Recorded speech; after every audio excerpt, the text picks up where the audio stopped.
샬롬 친구들, 성탄절 아침이에요.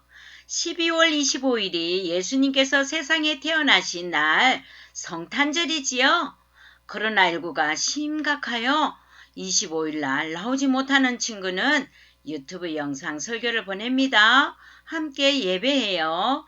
대신 26일 주일날 모두 교회에서 아기 예수께서 탄생하심을 축하해요. 오늘 성경 말씀은 마태복음 2장과 누가복음 2장 39절에서 40절까지예요. 그럼 기도하고 시작합니다. 이 세상에 빛으로 오신 예수님, 어두운 죄를 몰아내고 환한 빛으로 우리들을 인도하여 저 천국까지 영원한 생명을 가지고 들어가게 하시기 위하여 이 땅에 오심을 감사드립니다. 이 시간 예배하는 모든 친구들에게 영원한 생명을 가지고 기쁨과 행복을 누리며 즐겁게 살아갈 수 있도록 도와주세요. 예수님의 이름으로 기도드립니다. 아멘. 중요한 성경 암송 구절을 한번 읽어보실까요? 살아계신 하나님의 말씀. 아버지가 아들을 세상의 구주로 보내신 것을 우리가 보았고 또 증언하노니. 요한일서 4장 14절 말씀. 아멘. 요절 말씀의 뜻을 볼까요? 아버지가 라는 말씀은 성부 하나님이라는 말씀입니다. 아들을 이 말씀은 성자 하나님, 즉 예수 그리스도를 이라는 말씀이에요. 세상의 구주로 보내신 것을 이 말씀은 하나님께서 바로 우리가 행하는 잘못된 것들로부터 구원하시기 위해 이 세상에 예수님을 보내셨어요. 이것이 하나님께서 그의 아들에게 주신 특별한 일이었어요. 우리가 보았고 또 증언하노니 이 말씀은 하나님의 말씀을 통해 우리는 그 사실을 믿을 수 있어요. 그리고 우리는 다른 사람에게 그것을 그대로 말해줘야 한다는 말씀이에요. 우리 성경 말씀 한 번 더 읽어보실까요? 살아계신 하나님의 말씀. 아버지가 아들을 세상의 구주로 보내신 것을 우리가 보았고 또 증언하노니. 요한일서 4장 14절 말씀. 아멘. 우리 친구들 깜깜한 밤에 별을 세워본 적이 있나요? 수많은 별들은 어떻게 만들어졌을까요? 그 수많은 별들은 바로 하나님이 창조하셨고 각각 그 목적을 주셨어요. 어떤 별들은 계절을 표시하고 어떤 별들은 여행자가 가야 할 위치를 알도록 도와줘요. 그런데 아주 중요한 목적을 가지고 있는 한 특별한 별이 있었어요. 하나님은 이 별을 사용하여 어떤 중요한 사람들의 관심을 끄셨어요. 오래전부터 별을 연구한 박사들이 어느 날 저녁 별을 보고 있을 때 그들은 하나의 별을 보고 깜짝 놀랐어요. 아니, 이 별은 우리가 이제껏 보지 못했던 아주 새로운 별이에요. 그래요, 별의 위치를 보니 이스라엘 땅에서 뭔가 중요한 일이 일어나고 있는 것 같소. 그들은 별에 대해 더 연구했어요. 그리고는 깨닫게 되었어요. 이 별은 아주 오래전부터 약속되었던 참 이스라엘의 왕이 나셨음을 알려주고 있는 것이 틀림없어. 그들은 또한 오래전부터 하나님이 약속하신 왕을 기다리고 있었던 거예요. 그 왕은 하나님이 이 세상을 사랑하셔서 이 세상을 구원하기 위해 보내신 왕이었어요. 그래요. 성경에서 하나님이 세상을 이처럼 사랑하사 독생자를 주셨으니 라고 말하듯이 하나님은 이 세상을 바로 여러분을 사랑하고 계세요. 별을 만들어 이름을 지으셨던 창조주 하나님은 여러분을 만드셨고 여러분에 대한 모든 것을 알고 계세요. 하나님은 또한 여러분의 죄에 대해서도 다 알고 계세요. 그분은 거룩하시고 결코 죄가 없으신 분이세요. 하나님은 여러분의 죄는 싫어하지만 여러분을 사랑하세요. 그분은 여러분의 죄를 대신 짊어질 누군가가 필요하다는 것을 알았어요. 그것이 바로 하나님이 그분의 아들을 세상에 보내신 이유예요. 그래요. 하나님은 그분의 아들을 이 땅에 보내실 만큼 여러분을 우리 친구들 모두 사랑하세요. 자, 이제 가서 약속된 왕을 보고 경배합시다. 박사들은 하나님께서 약속하신 왕을 보내실 것을 믿고 있었고 이제 그 왕을 찾기 위해 먼 여행을 떠나려고 하였어요. 우리가 왕을 보러 가려면 선물을 가져가야 하지 않겠소? 라고 말했어요. 박사들은 주의 깊게 3가지의 값이 비싸고 또 왕에게 적합한 선물을 준비한 후 여행을 떠나기 시작했어요.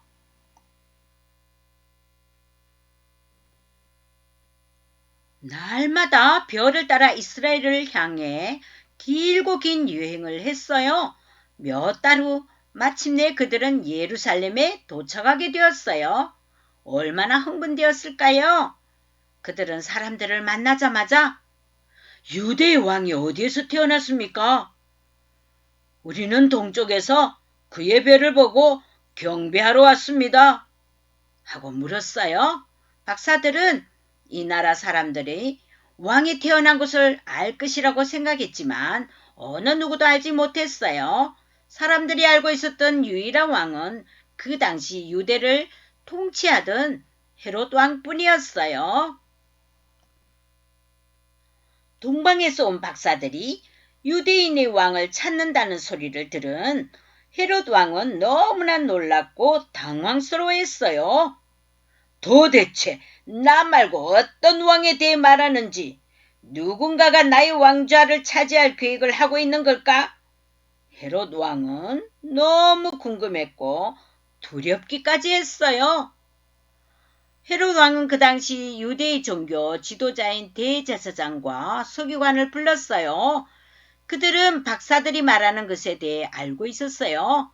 700년 전 선지자 미가는 유대 왕이 베들레헴에서 태어날 것이라고 말했어요. 대제사장과 서기관들이 하는 말을 들은 헤롯 왕은 유대인들이 예언한 왕을 기다리고 있다는 것을 알고 자신의 왕좌를 빼앗기게 될까봐 두려워했어요. 헤롯 왕은 박사들을 조용하고도 은밀히 불려들여서는 그들에게 물어봤어요. 당신들은 언제 그 별을 처음으로 보았는가? 박사들은 자신들이 별을 처음으로 본 것에 대해 모든 것을 헤롯 왕에게 말해 주었어요.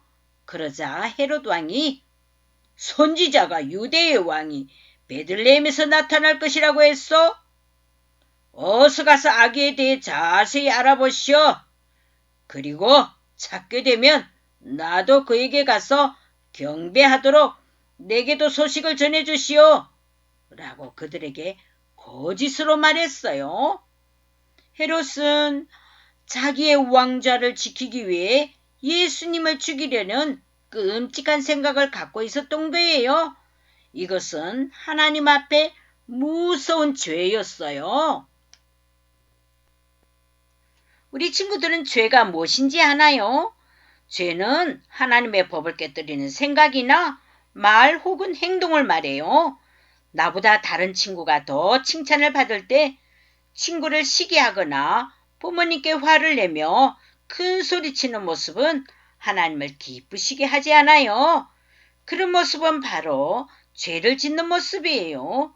매일 여러분은 하나님이 죄라고 부르는 잘못을 저질러요. 왜냐하면 여러분은 자신의 방법대로 하기 원하도록 태어났기 때문이지요.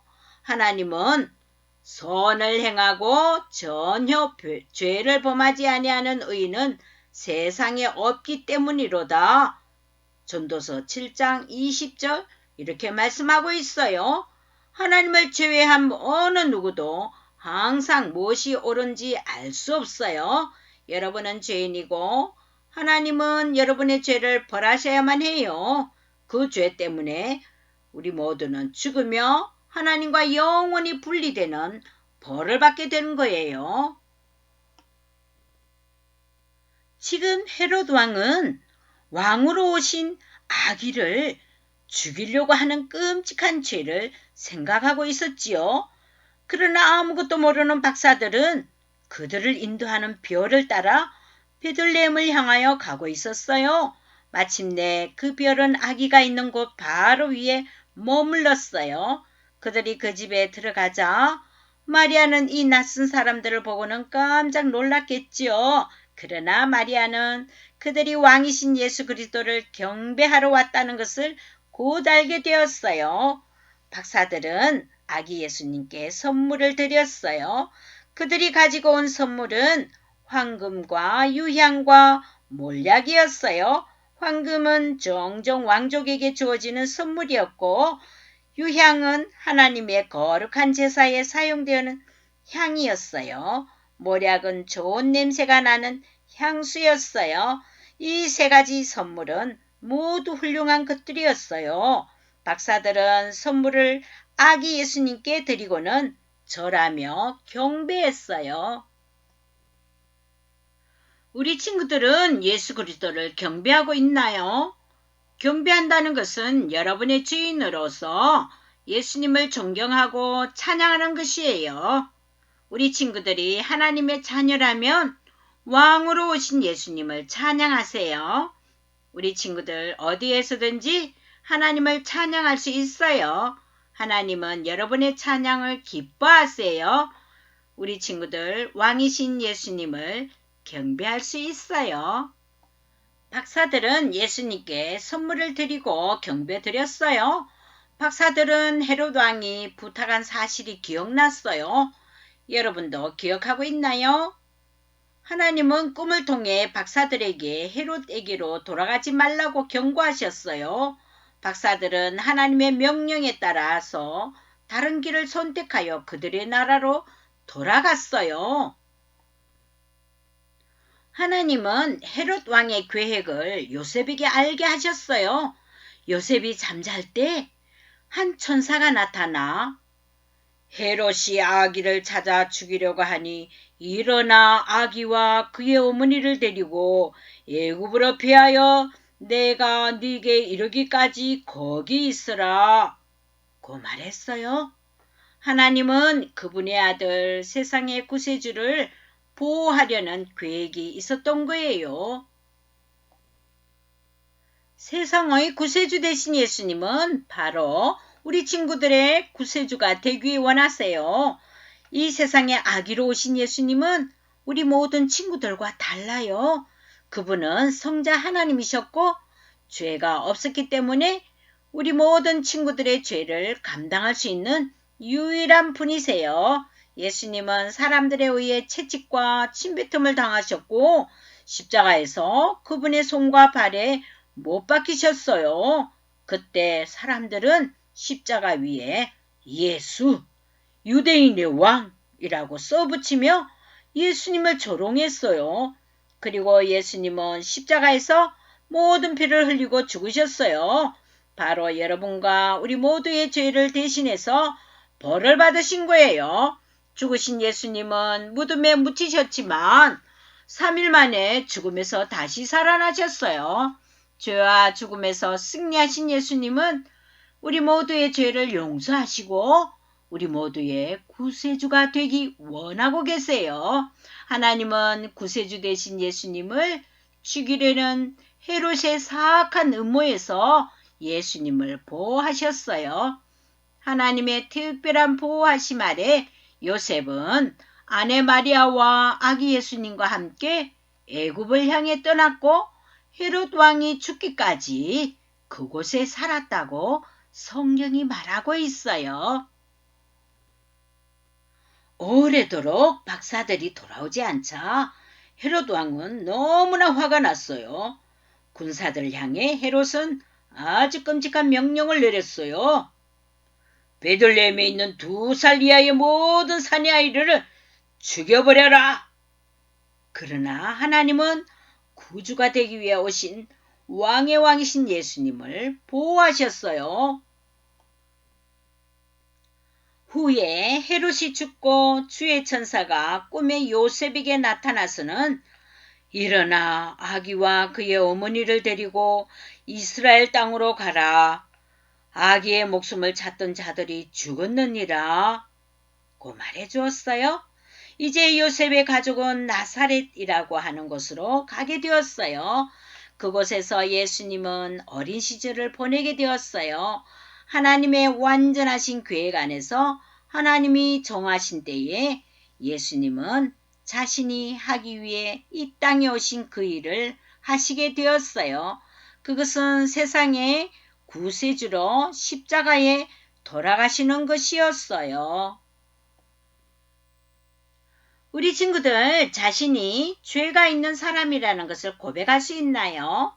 예수님이 십자가에서 죽으심으로 인하여 우리 친구들 모두가 죄 용서함 받을 수 있다는 것을 믿나요?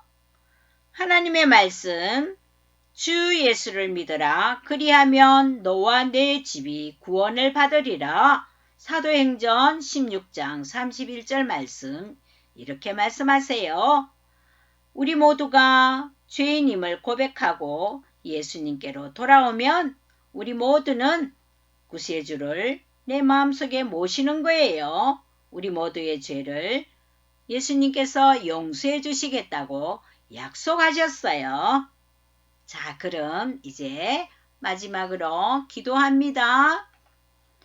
사랑으로 오신 예수님, 이 세상의 모든 사람들을 죄에서 건지시려고 하나님께서 아기로 오심을 감사드립니다.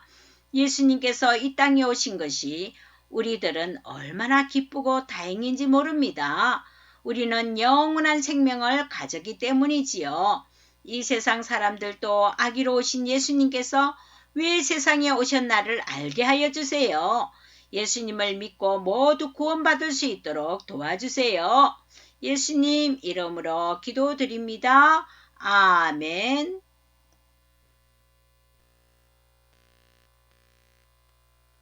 하늘에 계신 우리 아버지여, 이름이 거룩히 여김을 받으시오며 나라가 임하시오며 뜻이 하늘에서 이루어진 것 같이 땅에서도 이루어지이다. 오늘 우리에게 일용할 양식을 주시옵고 우리가 우리에게 죄 지은 자를 사하여 준 것 같이 우리 죄를 사하여 주시옵고 우리를 시험에 들게 하지 마시옵고 다만 악에서 구하시옵소서. 나라와 권세와 영광이 아버지께 영원히 있사옵나이다. 아멘. 샬롬 친구들, 12월 26일 날 7일 날 만나요. 메리 크리스마스.